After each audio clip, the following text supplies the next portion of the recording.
Hello बच्चों, आज हम स्टार्ट करेंगे क्लास 12 का जो मिनिमम जो फंक्शन चल रहा टाइप का फंक्शन, उसमें पढ़ेंगे मिनिमम फंक्शन। समझ में आया? पिछले वीडियो में हमने देखा था कि वन फंक्शन क्या होता है, उसी से रिलेटेड हमारा मिनिमम फंक्शन। मिनिमम फंक्शन क्या होता है बच्चों, देख लेते हैं। A function from x to y is called minimum mapping या minimum function if two or more than two different elements in x have same f image in y। मतलब कि अगर हमारे पास कोई दो सेट है, ये मानते हैं x है और ये है y, मैपिंग हमारा है f from x to y। यहाँ पे जो एलिमेंट्स हैं और यहाँ पे जो एलिमेंट्स हैं, यहाँ पे जो एलिमेंट्स है, यहाँ पे जो एलिमेंट्स है, यहाँ का एक एलिमेंट, यहाँ का एक एलिमेंट यहाँ के दो या दो से ज़्यादा एलिमेंट पे मैप होगा। यहाँ का एक एलिमेंट यहाँ के दो या दो से ज़्यादा एलिमेंट्स पे मैप होगा। वन में क्या होता था कि एक की मैपिंग केवल एक के साथ होती थी, लेकिन यहाँ पे क्या होगा, मेनी वन, यानी डोमेन का मेनी और कोडोमेन के वन पे जाके मिलेगा। डोमेन का कई एलिमेंट है, दो या दो से ज़्यादा एलिमेंट्स कोडोमेन के एक एलिमेंट पे जाके मैच होंगे। समझ में आया? इसलिए इस फंक्शन का नाम दिया गया है मेनी वन फंक्शन। इस फंक्शन का नाम क्या दिया गया है, मेनी वन फंक्शन। एक एग्जाम्पल समझते हैं। जैसे हमारे पास एग्जाम्पल है, function y is equal to x square, y is equal to x square function. तो ये मेनी वन होगा कि नहीं होगा, इसको चेक कैसे करेंगे? उसकी कंडीशन क्या है? अगर x1 बराबर x2 हो, x1 बराबर x2 हो, तो fx1 fx2 के बराबर नहीं होगा। अगर x1 बराबर x2 नहीं है, सॉरी, अगर x1 बराबर x2 है तो fx1 fx2 के बराबर नहीं होगा। और अगर x1 x2 के बराबर नहीं है तो fx1 fx2 के बराबर होगा। यानी किन्हीं भी दो पॉइंट्स का, डोमेन में किन्हीं भी दो पॉइंट्स की जो इमेज होगी वो सेम होगी। समझ में? या फिर कह सकते हो कोडोमेन की एक एलिमेंट के कई सारे f इमेजेस बनेंगी कोडोमेन में या x वाले सेट में। आई बात समझ में? ये था हमारा मिनिमम सेट। नाम से पता चल रहा है many is mapping on one, many one पे मैप हो रहा है, यानी कई सारा इस x का कई एलिमेंट y के एक एलिमेंट पे जाके मैप हो रहा है। आई बात समझ में?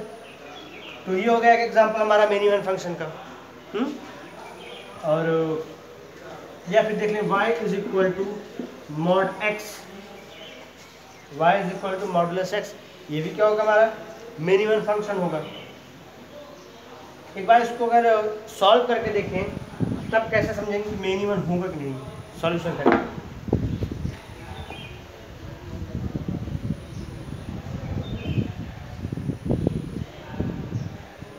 देखो भाई, एक हम इसका ग्राफ खींचते हैं। At x is equal to 0, at x is equal to 0, y is equal to क्या होगा, 0। भाई यहाँ पे x बराबर 0 का 0 की पावर 2, यानी क्या होगा, 0। सेकंड पे देख लेते हैं। At x is equal to 1, x बराबर 1 पे y की वैल्यू क्या होगी बच्चों, y की वैल्यू होगी 1 का स्क्वायर मतलब 1। और देख लें third point, at x is equal to -1, at x is equal to -1, y की वैल्यू क्या होगी, -1 का स्क्वायर यानी +1। और देख लें तीसरा पॉइंट, at x is equal to 2, y is equal to क्या होगा, 2 का स्क्वायर 4। एक पॉइंट और निकाल लेते हैं। At x is equal to -2, y is equal to क्या हो जाएगा, -2 का स्क्वायर +4। यानी अगर देखा जाए x को क्या क्या लिया हम, 0 1 -1 -2, क्या क्या लिया गया है, -1 -2 0 +1 +2 ये लिया गया है। तो कोडोमेन में क्या क्या एलिमेंट्स आए हैं, 0,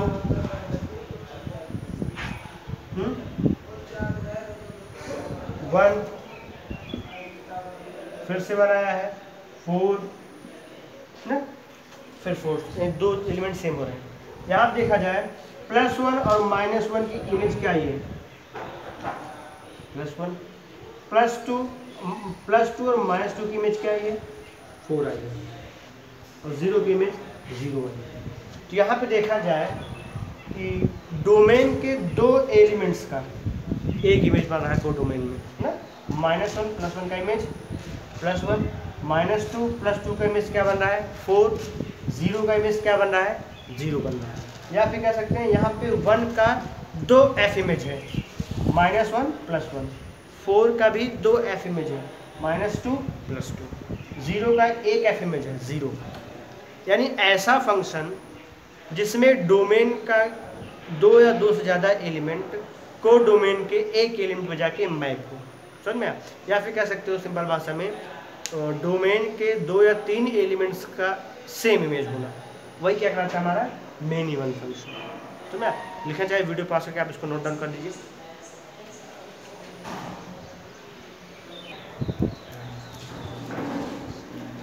तो हम देखेंगे बच्चों कि मेन इवन फंक्शन का ग्राफिकल रिप्रेजेंटेशन क्या होता है। जैसे हम पढ़े थे 1 फंक्शन का ग्राफिकल रिप्रेजेंटेशन, वैसे ही पढ़ेंगे हम मेन इवन फंक्शन का ग्राफिकल रिप्रेजेंटेशन। इसमें क्या होता है बच्चों कि अगर हम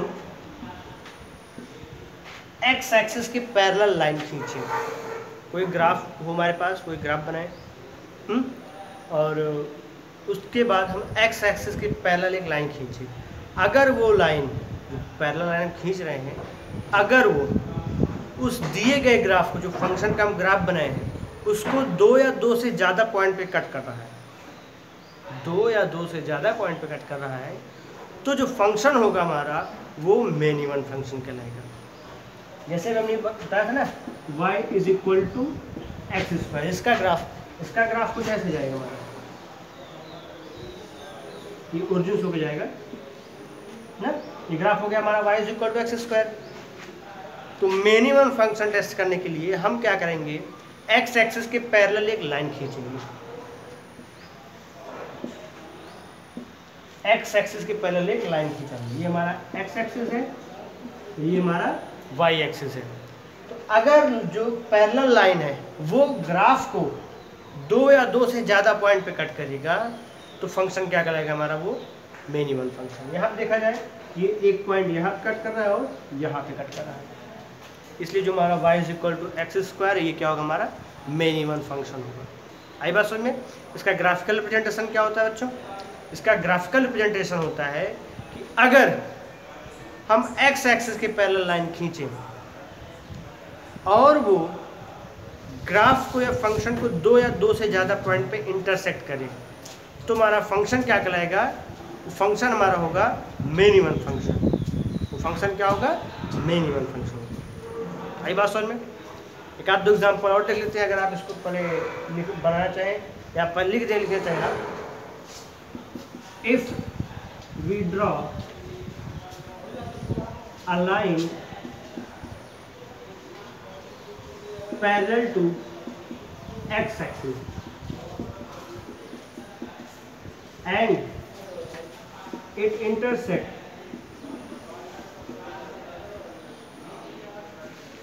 the graph, जो दिया गया ग्राफ है उसको अगर इंटरसेक्ट करे at 2 or more points, 2 or more points,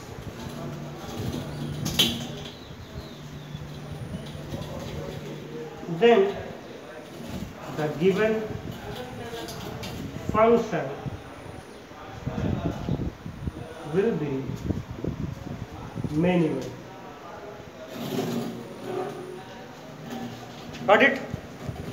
आई बात समझ में।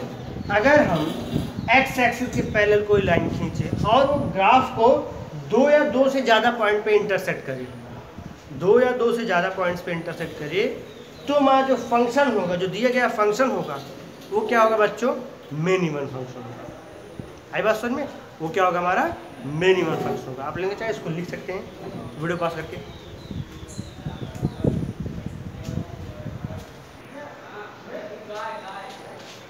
एक और एग्जांपल समझ लेते हैं, बड़ा अच्छा एग्जांपल है मिनिमम फंक्शन के लिए।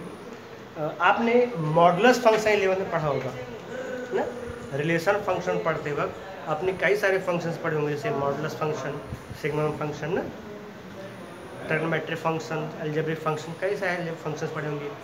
तो उसमें एक फंक्शन जो था मॉडुलस फंक्शन, उसको देख लेते हैं। जैसे हम कह दें y is equal to mod x ना, ये हमारा अभी हमने कुछ देर पहले बताया था ना, ये मिनिमम फंक्शन होता है। कैसे होता है उसको ग्राफिकल फॉर्म से कैसे समझेंगे वो समझ लेंगे।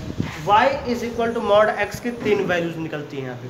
देखो y बराबर, यहाँ पे 3 वैल्यूज आएंगी, प्लस आएगा x, माइनस x आएगा या 0 आएगा। समझ में?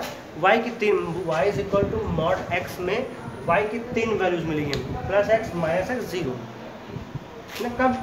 जब वो x की वैल्यू 0 से छोटी होगी तो नेगेटिव वैल्यू आएगी, अगर x की वैल्यू 0 से बड़ी होगी तो पॉजिटिव वैल्यू आएगी, अगर x की वैल्यू 0 होगी तो 0 आएगी वैल्यू।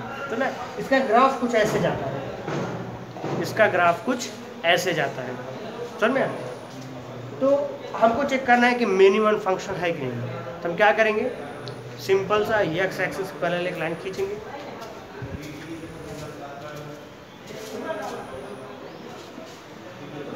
हमने लाइन खींचा, और अगर ये 2 या 2 से ज़्यादा पॉइंट पे इंटरसेक्ट करता है ये मिनिमम फंक्शन होगा।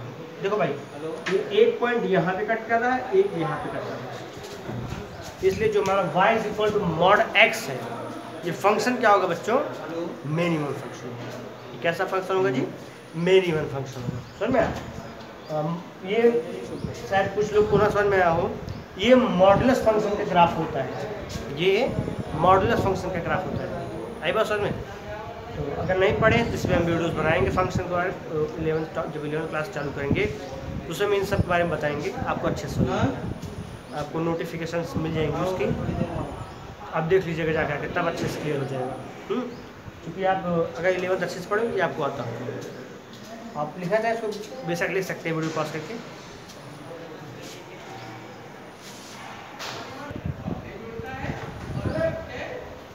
बढ़ते हैं अपने अगले फंक्शन की ओर, ऑन्टो फंक्शन। इसका एक दूसरा भी नाम होता है सर्जेक्टिव,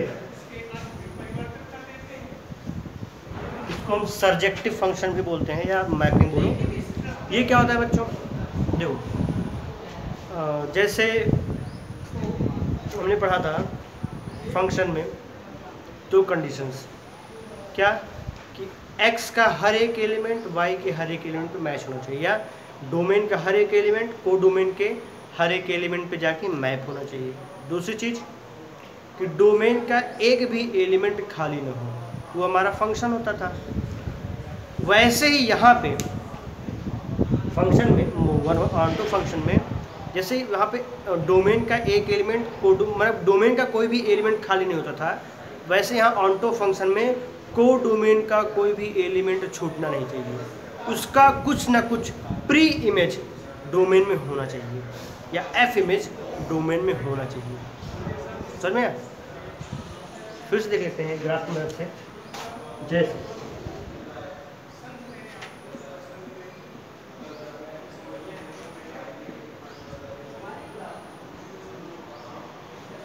यहाँ पे देखा जाए 3 एलिमेंट्स हमारे पास हैं, एक एलिमेंट यहाँ मैप हो गया, एक एलिमेंट यहाँ मैप, सॉरी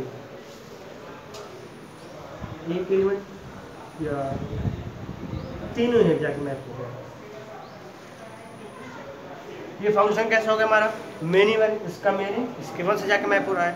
यहाँ पे को डोमेन का एक एलिमेंट बच गया, ये फंक्शन तो है मेनी वन फंक्शन है। ऑन्टो कहने के लिए ये जो एलिमेंट है ये खाली नहीं होना चाहिए, इसका भी कुछ ना कुछ इमेज, एफ इमेज या प्री इमेज प्रेजेंट होना चाहिए। जैसे अगर ये कुछ ऐसा हो जाए, ना तो डोमेन का कोई एलिमेंट खाली है, ना ही को डोमेन का कोई एलिमेंट खाली है, तो ऐसे फंक्शंस को हम क्या बोलते हैं, ऑन्टो फंक्शन या सर्जेक्टिव फंक्शन। समझ में? डेफिनेशन देख लेते हैं। If A and B be the two non empty sets and f be the mapping from A to B.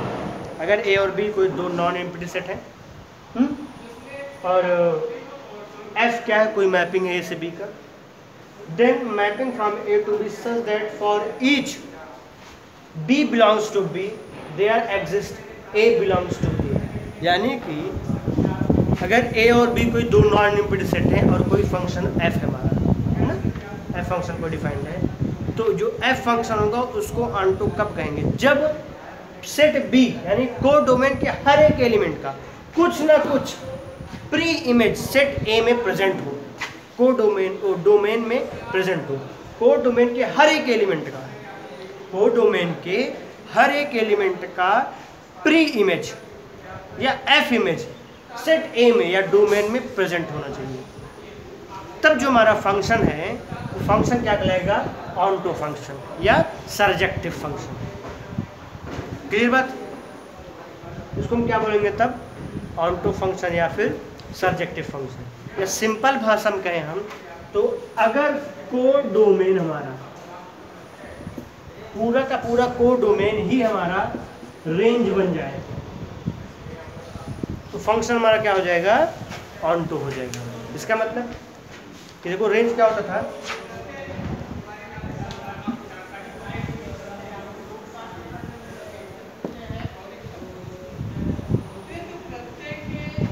जैसे मैं यहाँ पे 3 एलिमेंट ले लिए 1 2 3, यहाँ पे 2 एलिमेंट से एक एलिमेंट ए है, एक एलिमेंट बी, 1 का इमेज ए, 2 का इमेज बी और 3 का इमेज बी। यहाँ पे एक एलिमेंट मान लो सी ले लें, तो यहाँ पे को डोमेन क्या होगा हमारा,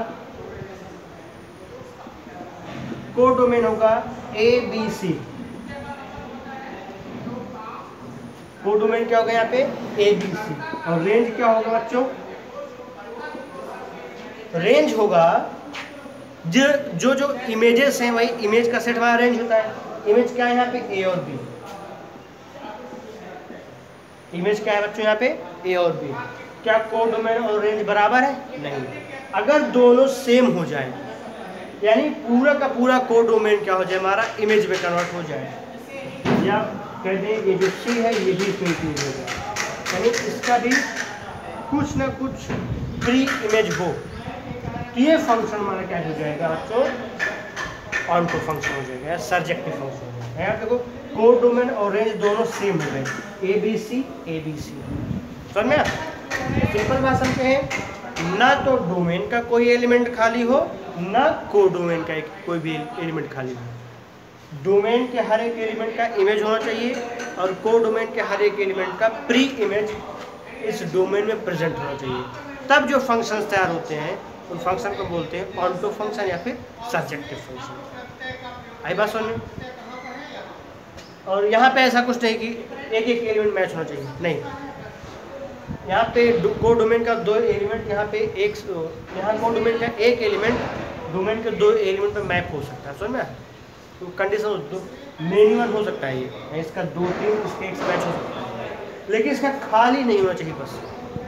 अगर यहाँ पे एक भी छूट गया तो हमारा फंक्शन ऑनटो फंक्शन नहीं होगा। और फंक्शंस हो सकते हैं समझ, मेनी वन या वन वन और फंक्शन हो सकते, लेकिन ऑनटो नहीं हुआ।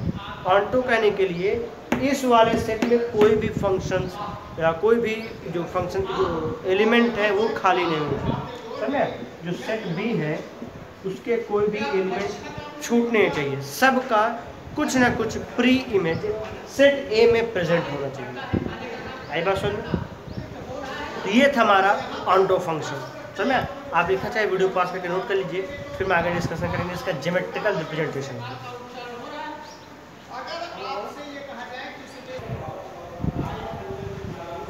देख लेते हैं बच्चों इसका ज्योमेट्रिकल रिप्रेजेंटेशन क्या होता है।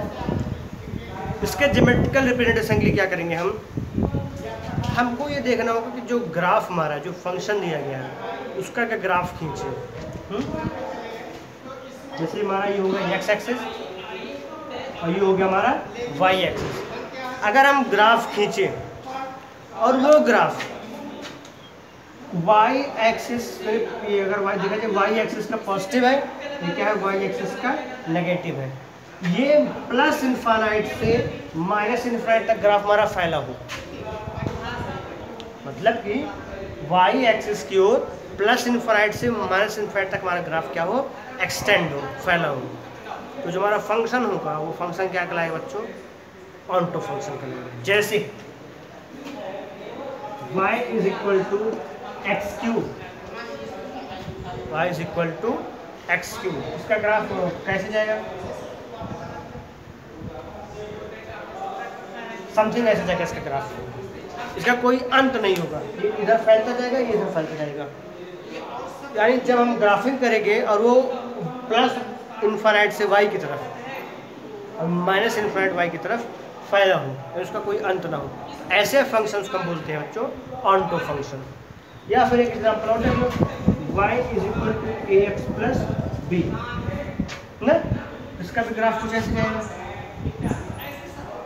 y is equal to a x plus b, ऐसे फैला रहेगा, ये भी कुछ ऐसा फैलाएगा, प्लस y से माइनस y, इन्फानाइट से लेकर इन्फानाइट तक फैला रहेगा। तो ये भी फंक्शन क्या होगा हमारा, ऑनटो फंक्शन होगा। इसका ग्राफिकल रिप्रेजेंटेशन क्या होता है कि अगर ग्राफ हमारा y एक्सिस पे प्लस इन्फानाइट से माइनस इन्फानाइट तक फैला हो, तो जो हमारा फंक्शन होगा, जो मैपिंग होगा, वो क्या कहलाएगा, ऑनटो मैपिंग। समझ में आया? तो अगले अब इसके आगे हम अगली वीडियो में बात करेंगे। अगर आपको मैनी वन फंक्शन या वन फंक्शन, ऑनटो फंक्शन, जो भी 3 फंक्शन हम पढ़ाएं, उसमें कोई भी डाउट हो तो आप जो हमको कमेंट बॉक्स में कमेंट कीजिएगा, या कोई चीज़ जो ना समझ में आई हो पढ़ाते वक्त आप जो हमको बताइएगा, उसको हम दोबारा से नेक्स्ट वीडियो में कवर करने की कोशिश करेंगे। Thank you class.